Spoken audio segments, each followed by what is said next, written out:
Hey folks, Dust here, and I just wanted to talk about some goals I have for 2019. As I just really want to kick up things a notch, and not all of it is going to be within my control, but I want to put in my best effort and just see how far I can go this year because I feel like I've kind of been on a plateau for the past couple of years and I really want to see how far I can push things in my career as a commentator, a desk analyst, and within CSGO, obviously, maybe even expand elsewhere or maybe move in a different direction entirely as, a clock is kind of ticking on how much longer I can keep pursuing a career in esports in front of a camera or even behind one. And so I really need to see just how far I can push things this year. And I mean, I've always had a really high work ethic and I've always really tried to do my best, obviously, but I feel like maybe I can push myself even further. And so that's what I really want to do.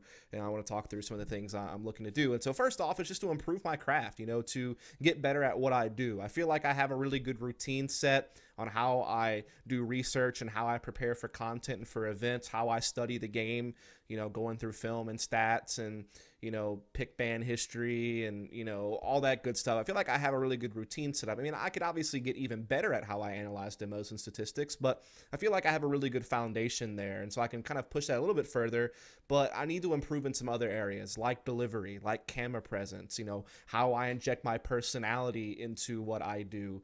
I really feel like I can still push those things further. I think I've definitely made some strides in those areas. That was a really big goal of mine for 2018. I really do feel like I came a long way in how I present information and how I use my voice and how I do certain things. But I think I could still be even better. I still think that sometimes I slip into the areas of talking too fast or using too many verbal fillers or just not really expressing myself enough, being a little bit too monotoned. And, while it's important to be very knowledgeable, and I really try my best to be as knowledgeable as possible, especially because I am at a disadvantage. I'm not a former professional player. I played Counter-Strike Source at kind of a high level, like a slight semi-pro level, I guess you could say. But still, I'm not one of these guys who's a retired, clear professional player. So I'm already at a disadvantage, on, I'm trying to think of the right word here, on how the community perceives my knowledge, how much, of an authority figure I am on the game and things of that nature. I can't really think of the right word right now, but so I really do have to push myself as far as studying and really proving my knowledge there. So I really want to keep that up. But another part of it is being entertaining, being able to deliver the information properly. Again, it can't just regurgitate facts. So those are some areas I really want to work on. That's not just for a live broadcast, but it's also for my content. When I do these Dust Discusses videos, I mean, sometimes I feel like I could make them a little bit shorter if I was a little bit less redundant, or, I could talk at a little bit better of a pace to where it's easier for people to consume the content. So it really goes in all directions, and I think that's something I really want to focus on because I feel like a lot of these videos I just do a one take. I just kind of get some notes together and I just go. I don't do a bunch of jump cuts or re-record. There's been a couple of times I've re-recorded, but it's so rare. And so I think maybe I do that because in a live environment, you don't get to redo it. It is what it is. It goes out on air. And so I've just kind of been in that mentality. But for my content, maybe I do need to think a little bit more about doing different cuts and doing a bit more editing. I don't want it to get super jump cutty, but I don't know. Maybe I could just experiment with that and just really experiment on trying to make videos much shorter than 25 minutes. I've been pretty good at kind of staying under the 20-minute mark, but sometimes I've gone past it. So I feel like I could, do a little bit better there. Going into more of the live broadcast stuff, I really do want to work more consistently. And again, this isn't entirely in my control. I mean, I can put myself out there as much as possible by reaching out to people, emailing them, seeing if they need people, seeing if there's any interest there. But a lot of it is you're just kind of waiting by the phone. I guess more waiting for an email or a DM. But yeah, a lot of it is just a waiting game, hoping people reach out to you and just making yourself available and making sure you're ready to go if you get that call. And so a lot of it's not in my control, but I mean, I still would like to get out there more often. In the description below, I'll have some links to some demo reels of my work as an analyst and as a commentator, also a list of events I've worked. So if people want to reach out to me, they certainly can. If they happen to see this video and they're a tournament organizer or they work for one and they want to reach out, I want to get out there as much as possible. I want to get to more lands. And crucially, I think it'd be important for me to get involved in one of these leagues because that is really where the consistent work is. Unless you're just constantly going to LAN tournaments every single month, like different tier 2, tier 3 events, maybe some tier 1 events, unless you're doing that, it's hard to be consistent. But if you can get involved with a league, then you really can work consistently because there's multiple broadcast days a week and it lasts for a couple of months or what have you, especially if you get involved in multiple seasons. So, that'd be great if I could get involved with EPL. I mean, I know that they're opening up the NA division in North America again with this studio on NA soil. Don't know where it's going to be yet, but yeah, I'd love to get involved in that if I could. I've never actually worked with ESL before, really, except for a couple of online qualifiers. So I think that would be a big step, is getting involved in something like that, or just getting out there to more LAN events in general.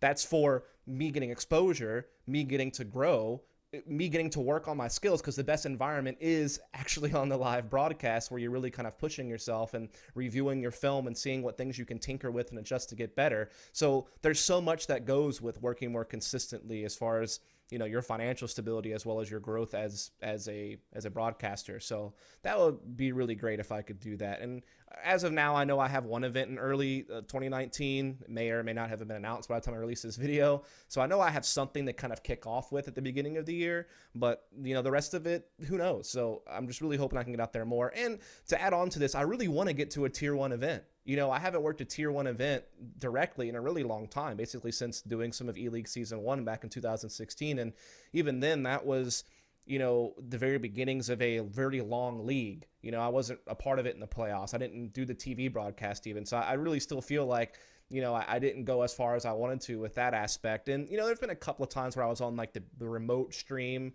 Like I did it for DreamHack Masters one time with Vince. This was back in, I think, maybe 2017. I did the remote stream for one of the DreamHack Masters events. So I was kind of a part of a tier 1 event more recently than E-League Season 1, but I wasn't actually there, So I really would like to get to be at a tier 1 event in person and actually play a major part in it. Maybe I'm not going to do like the finals or even the semifinals, but it'd be cool to be involved in the group stages, maybe the quarterfinals. Probably would be on an analyst desk, obviously, but Vince was talking about coming back to commentate again, so maybe we could work together in the future again. That's always been someone that I've worked really well with, and I think I still can add a lot of value as a color commentator. I think there's a lot more room to talk about tactics as a color commentator than as a desk analyst, and tactics is kind of my focus. I study demos a lot. That's kind of my favorite thing to do. I mean, I still like studying stats and all the other storylines and building narratives and map pickman and stuff, but I feel like tactics is what draws me much more, and I feel like there's maybe more room for that as a caster, and so I feel like I can still add value there, even if most people feel that I work better in a desk, and I probably am a stronger desk analyst and commentator. I would even admit that, but I'm working on my commentary skills too, and I think I'm trying to become a more complete broadcaster, so I'd be up for that either way. But I just really want to get to a tier 1 event. I really want to shot at like a DreamHack Masters or, an IEM or an ESL 1. I'm definitely, not at the caliber of being at a major yet, not with all the amazing talent we have in CSGO. But I don't know. I just feel like there really is room for me to at least get an opportunity to a tier 1 event. I think I would do a really good job. I think I've proven that with all the work I have done in the tier 2 and tier 3 events. When I did get a shot at E-League Season 1, I thought I did a pretty good job. I think I've only grown since then. So yeah, I just really hope that I can make that happen as well in 2019, at least one tier 1 event. In general, I just want to find stability, and this goes with the more consistent events and getting to the tier 1, just to get more work in general and just feel more financially stable, really feel like I can actually make a career out of this and be comfortable in my living conditions doing so. Like I said, the clock is ticking. It's been a little bit rough at times. So I really want to do that, whether that is as a broadcaster, whether it's doing something more behind the scenes full time while I do casting on the side, whether it be moving into a different game, because I'm certainly open to other first-person shooters and battle royales and trying to do that. So yeah, we'll just have to see, but those are really my goals as a broadcaster. And then on the side, outside of my career focuses, I want to continue my health goals. I've been consistently losing weight throughout 2018. I'm really hoping I can finally get to like my first goal weight by the end of January, which is to get below 200 pounds for the first time in many years. I've already lost probably around, I don't know, probably between 20 and 30, somewhere between 20 and 30 pounds is what I lost throughout like maybe the last couple of months, 2017 all the way through 2018, because I had some periods where I got sick and couldn't work out the way I wanted to and kind of gained some weight and had to lose it again. So I definitely had a couple of cases of taking like 1 step forward and 2 steps back, but I feel like I've really kind of broken through that the last maybe 4 to 6 months of 2018. That's where I lost probably the bulk of my weight. I think I lost like 10 pounds pretty quick, just kind of plateaued. It just stayed that same weight forever. I mean, I was building muscle and getting stronger and feeling better, but I wasn't really necessarily shedding pounds. But the last few months, I started shedding some pounds again. I feel like I can really keep doing that, and I hope to hit my first, like I said, weight goal to get below 200 by the end of January, which I think I could easily do because I'm kind of hovering between like 205 and 208 right now. So I think I could easily do that. And then from there, who knows? I think the next goal after I get below 200 will probably be to maybe, get to like 185 or, 180, and then kind of see what I feel like and then go from there. And other than that, I think that pretty much kind of sums up my goals. And I didn't want to make this video too long. Hope you folks enjoyed it. If you did, please subscribe for more content. Thanks so much, and hopefully I'll see you out there a lot in 2019. Definitely will try to keep up the content side of it, maybe experiment with new types of content. We'll just have to see, but that's it for now. Catch you next time.